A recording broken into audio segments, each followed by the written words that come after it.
Senhor presidente, senhoras e senhores parlamentares, as pessoas do governo dizem que essa crise, esse fato, é uma bobagem. Eu quero dizer que esse fato não é uma bobagem, não. O caso é gravíssimo. É inaceitável a mistura do interesse público com interesses privados. Não é normal um presidente da República interferir na liberação do gabarito de um prédio em Salvador. Isso não é normal, não pode ser encarado como normal o presidente da República discutir a liberação do gabarito de um prédio. Isso chega a ser surreal, no mínimo surreal. Esse é um caso grave, sim.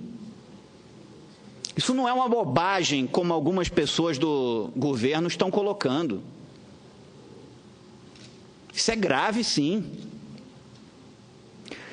Eu votei pelo impeachment não para colocar o presidente Temer, mas pelos erros do governo Dilma, por ela ter desrespeitado a Lei de Responsabilidade Fiscal, a Lei Orçamentária Anual e a Constituição Federal.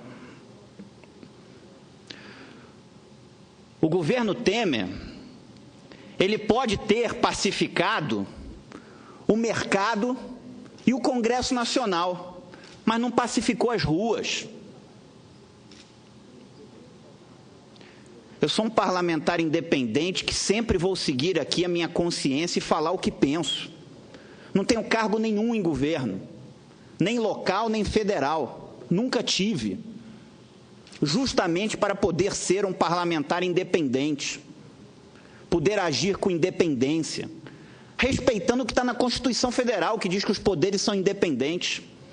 Então, sempre fiz essa opção, por não ter cargos nos governos, justamente para poder ser aqui a voz da minha consciência e a voz dos meus eleitores. Então, esse fato que ocorreu com o presidente Temer é um fato grave, sim.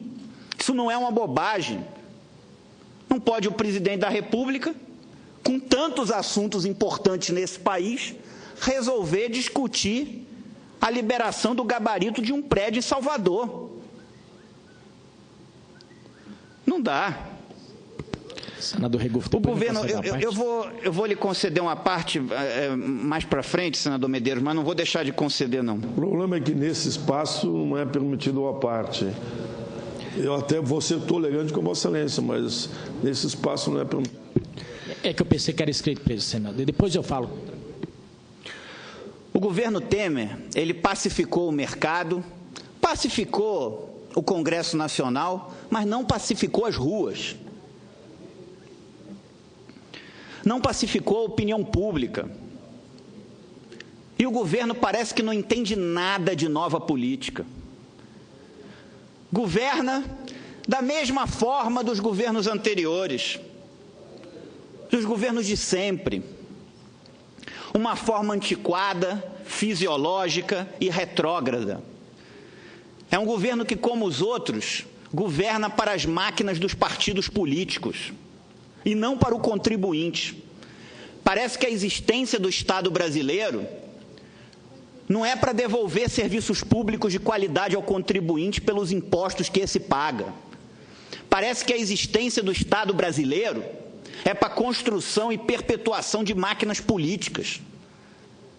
É para encher a máquina pública de indicados pelos partidos políticos, muitos sem capacitação técnica, onde a qualidade do serviço que é oferecida, dos serviços que são oferecidos ao contribuinte e à sociedade não vale de nada. O que vale é quantos votos eu vou ter no Congresso Nacional. Isso é a velha política. O governo está, como os governos anteriores, loteando a esplanada e os ministérios com a máquina dos partidos políticos. Fisiologismo hoje mudou de nome. Ele agora atende pelo nome de governabilidade. Um toma lá da cá. E, nesse caso, o interesse público se confundindo com interesses privados, o que é absolutamente inaceitável. Não dá para aceitar.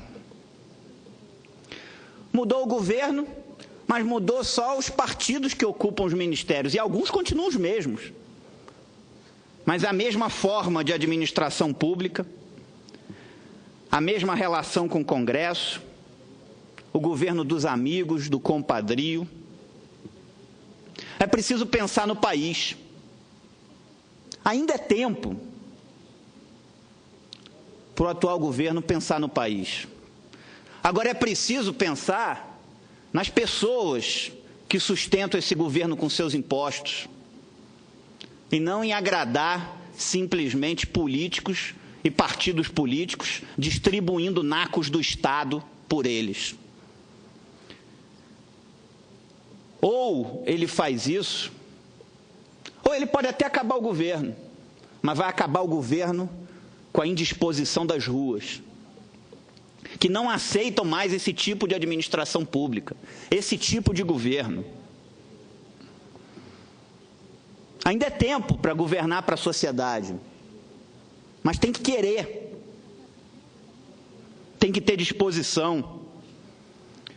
É preciso reduzir o número de ministérios, de cargos comissionados, de terceirizados, que hoje viraram uma forma de cargos comissionados camuflados, de diárias e passagens que se gastam um absurdo nesse governo, voos da FAB de ministros o tempo todo, toda semana, todo final de semana, carros oficiais a rodo. O governo tem que dar o exemplo de cima.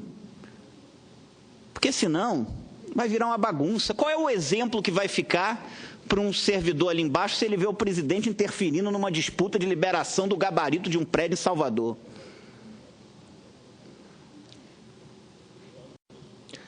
E falo isso, mas digo, ainda é tempo do presidente da República entender e dizer: vou fazer um governo para a população, um governo de transição, e não o governo dos amigos. Poderia fazer uma revolução, dizer: não vou ser candidato à reeleição, vou governar esses 2 anos, fazer um processo de transição e vou mudar a forma de administração pública, introduzir meritocracia no serviço público, introduzir um sistema de metas e resultados, fazer com que o Estado passe a atender o contribuinte e não as máquinas dos partidos. Propor uma reforma política real, verdadeira, que mude esse sistema político que a gente tem, que muitas vezes não elege os melhores, elege quem tem mais para gastar. Propor uma reforma tributária que simplifique esse modelo, que desburocratize a máquina pública, que reduza também a carga tributária, que a do Brasil é a maior dos BRICS, maior que a da Rússia, maior que a da Índia, maior que a da China, maior que a da África do Sul. E eu sempre digo, se todos esses países conseguem dar conta das suas responsabilidades com uma carga tributária menor do que a brasileira, por que que o Brasil não consegue? E ainda estoura as suas despesas, gerando um déficit no orçamento de 170 bilhões de reais do dinheiro do contribuinte. E quando um governo gasta mais do que arrecada, o que que acontece? Quem paga o preço disso? Porque alguém vai pagar. Não existe almoço grátis.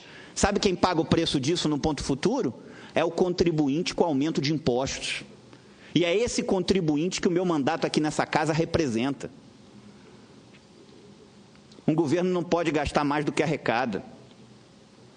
Eu vi ontem, senhor presidente, a entrevista do presidente da República, onde a única sinalização é: se a anistia ao Caixa 2 passar, eu vou vetar.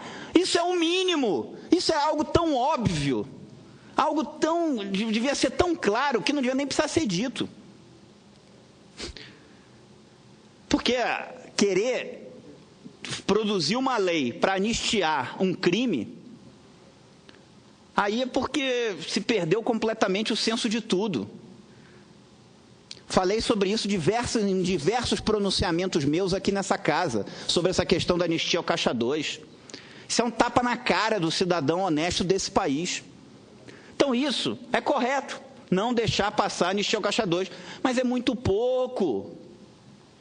É muito pouco. Precisa de muito mais.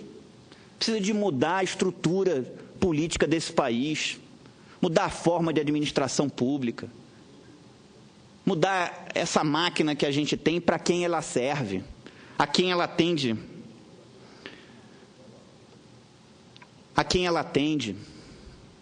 e que interesses ela atende. Então eu espero que o governo, porque ainda é tempo, o governo endireite seu rumo e pense na população e naquele que paga impostos. Porque a forma como esse governo age hoje é a mesma forma dos governos de sempre.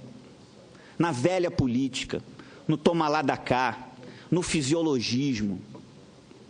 E não é isso que a população espera de um governo. E nós aqui do Congresso Nacional não podemos nos calar.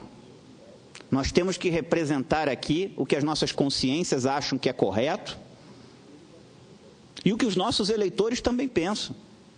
Agir primeiro com a nossa consciência e depois em consonância também com os nossos eleitores, pensando sempre no que é melhor para a população, para o interesse público com P maiúsculo, porque é para isso que servem os nossos mandatos. Não posso aceitar que o governo misture interesses públicos com o interesse público com interesses privados, e não posso aceitar, seja de que partido for, que um governo desse país governe não pensando naquela pessoa que paga impostos, em sim agradar os políticos e os partidos. Está na hora, senhor presidente, de nesse país se discutir um projeto de país e não projetos de poder ou projetos financeiros de quem quer que seja. Então, eu faço esse pronunciamento na esperança de que esse governo acorde como parlamentar, como cidadão desse país e como contribuinte. Porque o que a população espera desse governo não é isso que está aí. Muito obrigado.